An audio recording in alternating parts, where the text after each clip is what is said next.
56 Keralam ഉണ്ടായപ്പം reserve forest 25%. ഇത് കണക്ക് പ്രകാരം എന്ന് പറഞ്ഞാൽ ഈ പച്ചപ്പ് മാത്രമാണ് പറയുന്നത്. അത് മാത്രമല്ല വനം.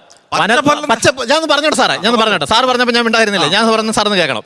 ഈ പച്ചപ്പ് മാത്രമാണ്, ഈ റിസർവ് പച്ചപ്പ് മൊത്തം ഇങ്ങനെ കിടക്കുന്നതല്ല. അതിന് താഴെ ഒരു ആവാസ വ്യവസ്ഥയുണ്ട്. ഈ ആവാസ വ്യവസ്ഥ ഉണ്ടായി വരണമെന്നുണ്ടെങ്കിൽ സാറ് പറയുന്ന 20 കൊല്ലമോ 25 കൊല്ലം കൊണ്ടൊന്നും ഉണ്ടായി വരത്തില്ല. നൂറ്റാണ്ടുകൾ കൊണ്ട് ഉണ്ടായി വന്നിട്ടുള്ള സാധനമാണ്. അല്ല, ഞാൻ പറഞ്ഞോട്ടെ സാർ, ഇനിയും 10 മരം അല്ലെ 100 മരം വെച്ച് പിടിപ്പിച്ചാൽ പോലും ഈ പറഞ്ഞ ആവാസ വ്യവസ്ഥ ഉണ്ടാക്കാൻ മനുഷ്യർക്ക് പറ്റില്ല. അത് പ്രകൃതിയാൽ ഉണ്ടായി വരുന്ന സാധനമാണ്. ഒരു കാര്യം എടുത്ത് വെച്ചോട്ടെ, ബഹുമാനപ്പെട്ട മുൻ MP സാർ പറഞ്ഞ ഒരു കാര്യം ഞാൻ ശ്രദ്ധിച്ച് നോട്ട് ചെയ്ത് വെച്ചാണ്. ഒരു കാര്യം ചോദിച്ചോട്ടെ, സാറ് പറഞ്ഞ് 2ആയിട്ട് തരംതിരിച്ചിട്ടുണ്ട്. ജീവികൾക്ക് വേണ്ടിയുള്ളത്, മനുഷ്യന് വേണ്ടിയുള്ളത്. ഈ കാര്യം മനുഷ്യനറിയാം, ജീവിക്കറിയാവുന്നുള്ള സാധനം അറിയോ? ജീവിക്കറിയോ? എനിക്ക് അത് നോക്കാൻ ഫോറസ്റ്റുകാർ വന്യജീവികൾ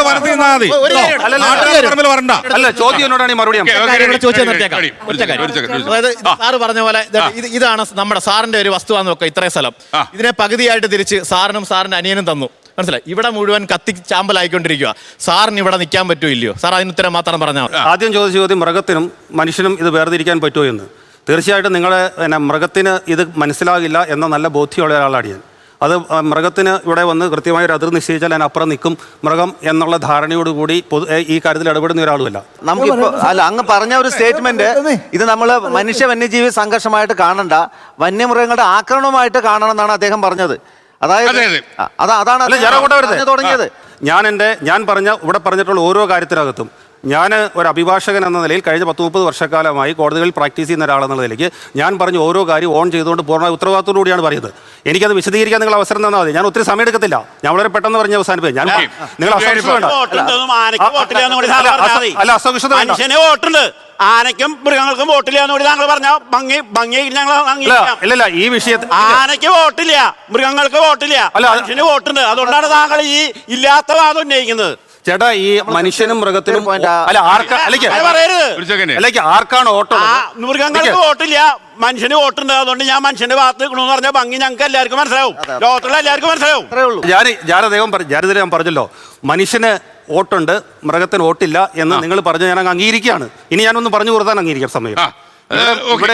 ഇവിടെ മനുഷ്യന്റെ വോട്ടോ മൃഗത്തിന് വോട്ടില്ലായ്മയോ അല്ല പ്രശ്നം. ഇവിടെയുള്ള പ്രശ്നം എന്താണെന്ന് വെച്ച് കഴിഞ്ഞാൽ ഇത് നിലനിൽക്കണം. അവിടെ മനുഷ്യനെ നിലനിൽക്കണം, വന്യജീവികളെ നിലനിൽക്കണം. അതിനാവശ്യമായ സമീപനം എവിടെ നിന്നുണ്ടാകണം എന്നുള്ളതാണ് ചോദ്യം. അതിനാണ് ശാസ്ത്രീയമായ സമീപനം വേണമെന്ന് പറയുന്നത്. നിങ്ങളെല്ലാം പരിസ്ഥിതി സംഘടനകളുമായി ബന്ധപ്പെട്ട് നിൽക്കുന്ന ആളുകളാണല്ലോ. ഇന്ത്യയിലെ പരിസ്ഥിതി സംഘടനകളുടെ ഏറ്റവും വലിയ മൗത്ത് പീസ് എന്ന് പറയുന്നത് ഏതാണ്? ഡൗൺ ടു എർത്ത് ആണല്ലോ. സുനിത നായർ ഒക്കെ പോലുള്ള ആളുകൾ എഡിറ്റ് ചെയ്യുന്ന ആ ഡൗൺ ടു എർത്തിൻ്റെ കോപ്പി എൻ്റെ കയ്യിലുണ്ട്. 2002 ഒക്ടോബറിലെ IBPൻ്റെ റിപ്പോർട്ടിന് ശേഷം വന്നിട്ടുള്ളത്. അതിനകത്ത് പറഞ്ഞത് കിൽ ടു കൺസർവ് എന്നാണ് പറയുന്നത്.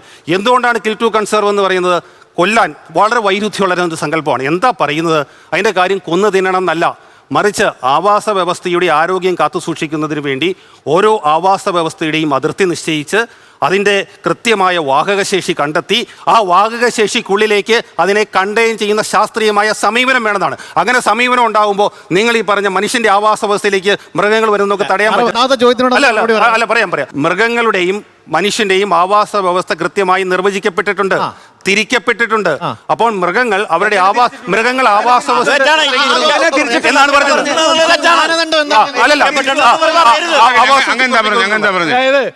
മൃഗങ്ങളുടെ ആവാസ വ്യവസ്ഥയ്ക്ക് മനുഷ്യൻ കടന്നു കയറിയാൽ വെടിവെച്ച് കൊല്ലണോ?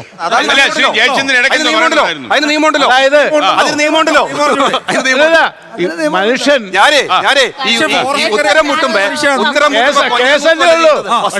സംഭവിക്കണേ എന്താ സംഭവിക്കണേ?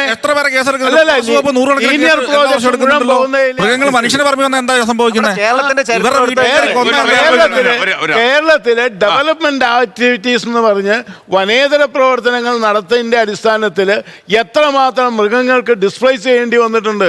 എന്തുകൊണ്ട് അതിനെതിരെ എണ്ണം കുറഞ്ഞോ? ഇപ്പൊ എന്തുകൊണ്ട് ഇത്ര ആക്രമണങ്ങൾ വന്നത്? വനത്തിൽ നിൽക്കാൻ 35 വർഷം മുന്നേ വരെ എൻ്റെ വീടിന്റെ പ്രദേശത്ത് പല ആളുകളും ആടിനെയും പശുവിനെയും വനത്തിലേക്ക് അയച്ചിട്ടാണ് തിരിച്ചറിഞ്ഞത്. അതും 100-120 ആടുകൾ വരെ ഒരു വീട്ടുകാർക്കുണ്ടായിരുന്നു. കുറച്ച് കാലം കഴിഞ്ഞപ്പോൾ അത് ഒരാൾ പോലും വനത്തിലേക്ക് കയറരുതെന്ന് പറഞ്ഞ ഒരു അവസ്ഥയിലേക്ക് മാറി. ഒരാൾ പോലും ഒരു വെറുകിന്റെ കഷ്ണം പോലും എടുക്കാൻ വേണ്ടി അവിടേക്ക് കയറുന്നില്ല. ഇന്ന് ഈ പറഞ്ഞ വനത്തിലേക്ക് നോക്കിക്കഴിഞ്ഞാൽ ഇതേ അവസ്ഥയാണ്. ഒരു കഷണം പുല്ലിന്റെ നാമ്പ് മഴക്കാലത്ത് പോലും ഇല്ല. എന്തുകൊണ്ട്? ഒരാൾ അതിക്രമിച്ച് കയറിയിട്ടല്ല. അതെങ്ങനെ അവിടെ ചവറാണ് കിടക്കുന്നത്. ഇല പൊഴിക്കുന്ന കാടാണ്. ഇല കത്തിപ്പോയാലേ അവിടെ പുല്ല് മുളയ്ക്കുള്ളൂ. നിങ്ങൾ അവിടെ പുല്ല് വെച്ച് പിടിപ്പിക്കാനുള്ള പണി നോക്ക്. അലക്സ് പറഞ്ഞതിനകത്ത് ഒരു വർഷം പല കണക്കുകൾ കൂട്ടിച്ചേർത്തുകൊണ്ട് ഒരു വർഷം 100 പേര് എങ്കിലും മരണപ്പെടുന്നുണ്ട്. വന്യജീവികളുടെ പല ആക്രമണങ്ങൾ കൊണ്ട് മരണപ്പെടുന്നുണ്ട്. ഞാനത് അംഗീകരിക്കുന്നുണ്ട്. സ്റ്റാറ്റിസ്റ്റിക്സ് വനം വകുപ്പ് കൊടുക്കുന്ന സ്റ്റാറ്റിസ്റ്റിക്സ് കറക്റ്റ് ആണ്. ആനകൾ കൂടി എന്നുള്ളതാണ് അദ്ദേഹം പറഞ്ഞൊരു വാദം. ആനകൾ കൂടി മാത്രമല്ല അടുത്ത് ഞാൻ പറഞ്ഞില്ലേ 5 വർഷം മുമ്പ് എന്റെ ഭാര്യ മരിക്കുമ്പോ ഒരു ആനയെ കണ്ടട്ടാ. ഇന്നലെ എന്റെ വീടിന് മുന്നിൽ 5 ആനയുണ്ട്. 6000 ആനകൾ ഉണ്ടായിരുന്നത് ഇപ്പൊ ഈ കഴിഞ്ഞ 2024 കണക്ക് പ്രകാരം വെറും 1793 ആനകളെ കേരളത്തിലുള്ളൂ.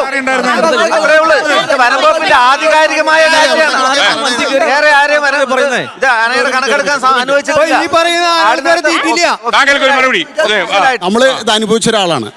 ഞാൻ പറയുന്നതിന് ആധികാരികത എന്ന് പറയുന്നത് ഞാൻ 87 പശ്ചിമഘട്ടം നടന്നു കണ്ട ഒരാളാണ്. മാതൃകാളിനൊപ്പം മനസ്സിലായിട്ട് മോനെ നിൽക്ക്.